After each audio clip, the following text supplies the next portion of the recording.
ഞാനൊരു restaurant new year ആഘോഷിക്കാൻ പോവാണ്.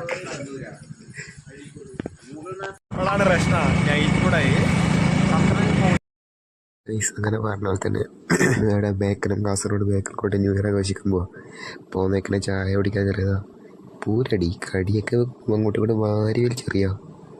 അങ്ങനെ ഞാനും ആറാളും അങ്ങനെ ചായ കുടിച്ച് അങ്ങനെ അവസാനം ബീച്ചെത്തി. ബേക്കനും കോട്ടെത്തി. ഒടുക്കത്തെ തിരക്ക് എന്ന് പറഞ്ഞാൽ മൂട്ടിൻ്റെ തിരക്കാണ്. ബൈക്ക് പാർക്കിങ്ങിനാണ് നോക്കണം. ബൈക്ക് സ്ഥലം ടിക്കറ്റ് എടുക്കാണ്ട് മുങ്ങി നോക്കില്ല 3 നമ്മൾ മാന്യന്മാര് ടിക്കറ്റ് എടുത്തിട്ട് പോന്നേ. ഞാനും മാസിനും മാന്യനാ. ടിക്കറ്റ് എടുത്തിട്ട് പോന്നേ. High guys, new ഇയറിന്